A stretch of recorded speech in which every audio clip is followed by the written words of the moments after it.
शाइस्ता परवीन नाम तो सुना ही होगा। 4 पीतल की गोलियों से मिट्टी में मिल चुके माफिया अतीक अहमद की बेगम शाइस्ता परवीन, वही शाइस्ता परवीन जो अतीक की मौत के बाद से ही फरार है, लेकिन अब उसके गिरफ्तारी का काउंटडाउन शुरू हो गया है। पुलिस के मुताबिक उन्हें शाइस्ता परवीन की आखिरी लोकेशन मिल चुकी है।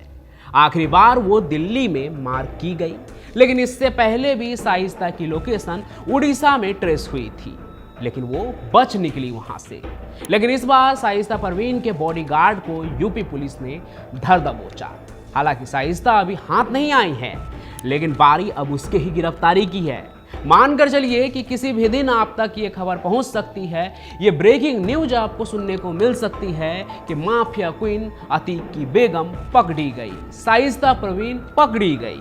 और ऐसा मैं इसलिए कह रहा हूं क्योंकि शाइस्ता परवीन के पीछे एसटीएफ की स्पेशल टीम लगी हुई है।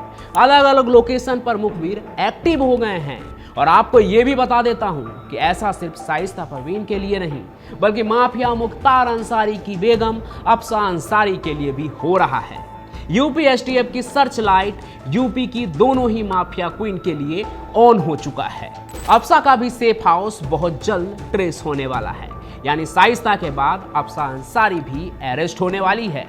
माफिया डॉन मुख्तार अंसारी और अतीक अहमद अब अतीत बन चुके हैं, मिट्टी में मिल चुके हैं। आज भले ही इन दोनों माफियाओं का आपराधिक साम्राज्य खत्म होने को है या खत्म हो चुका है, लेकिन इन दोनों की बेगम अभी भी पुलिस की गिरफ्त से बाहर है। अफसा अंसारी और शाइस्ता परवीन दोनों ही यूपी की मोस्ट वांटेड बन चुकी है।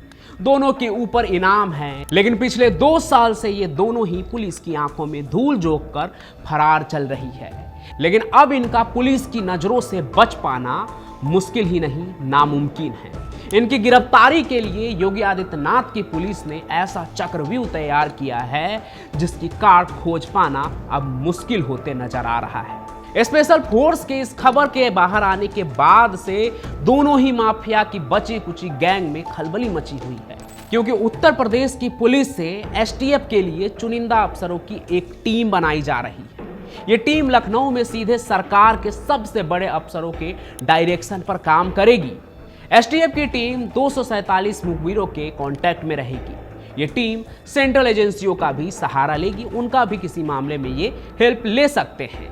एसटीएफ की तरफ से बीते 1 साल से शाइस्ता सहित उसके गैंग से जुड़े गुड्डू मुस्लिम समेत कई गुर्गों की तलाश की जा रही है। वैसे तो प्रयागराज पुलिस भी फरार चल रही शाइस्ता की गिरफ्तारी की कोशिश कर रही है काफी लंबे वक्त से, लेकिन एसटीएफ के इस नई स्पेशल फोर्स में एक डेडिकेटेड टीम काम करेगी और इस टीम का हिस्सा ऐसे अफसर को बनाया जा रहा है जो अतीक अहमद और मुख्तार अंसारी के नेटवर्क के बारे में अच्छे से वाकिफ हैं।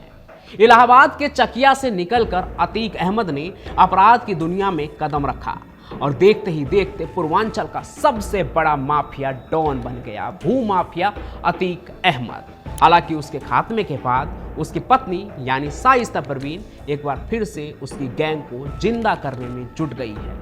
और कहा यह जा रहा है कि पिछले कई दिनों से दिल्ली में उसने अतीक के जो कुछ प्रमुख गुर्गे हैं और इसके साथ ही जो करीबी रिश्तेदार हैं, उनके साथ एक सीक्रेट मीटिंग की थी और इसमें कुछ नामचीन बिल्डर भी शामिल थे। कहा यह भी जा रहा है कि अतीक अहमद का दिल्ली एनसीआर के आसपास के इलाकों में काफी बेनामी संपत्तियां हैं और इन्हीं संपत्तियों के हिसाब किताब के लिए बाकायदा एक मीटिंग हुई थी। खबर लगने के साथ ही जो बाबा की पुलिस है, यानी उत्तर प्रदेश की जो पुलिस है, वो अलर्ट हो गई।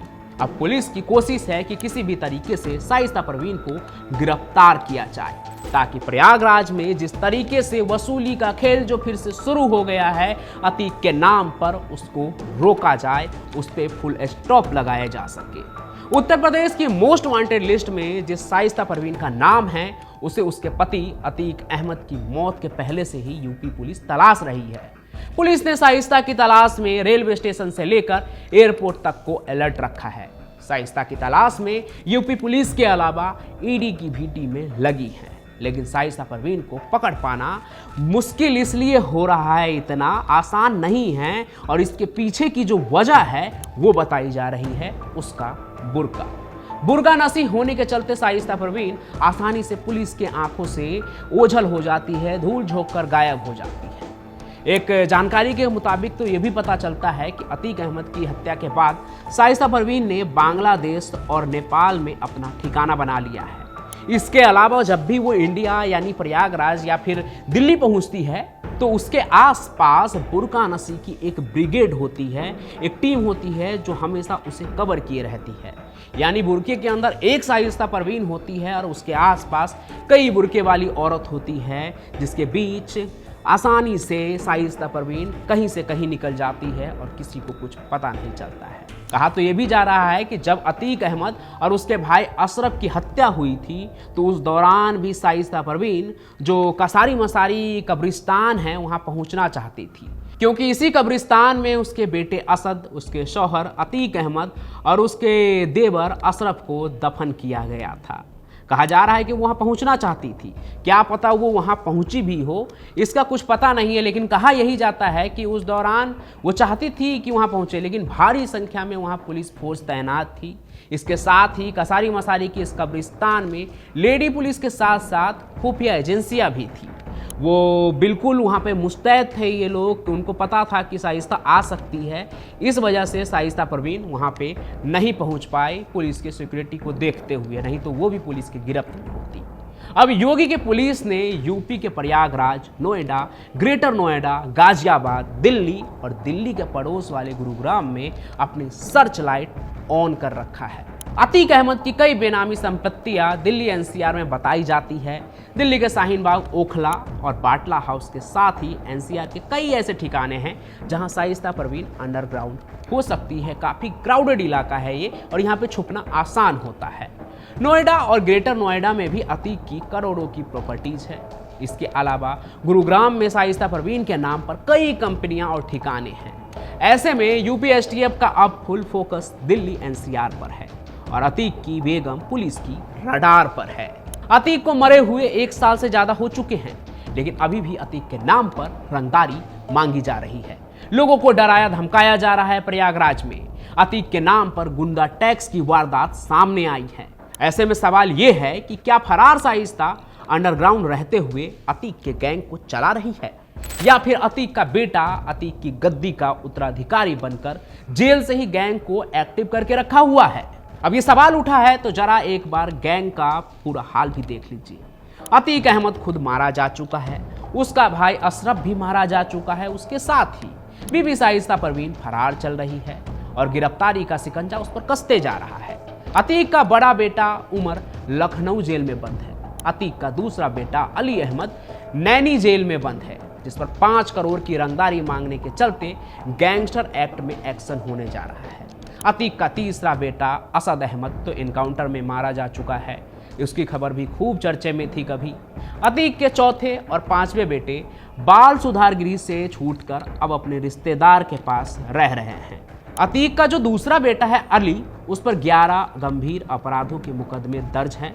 नया आरोप यह है कि अली गैंग चला रहा था, जेल से गिरोह बनाकर आपराधिक वारदातों को अंजाम दे रहा था।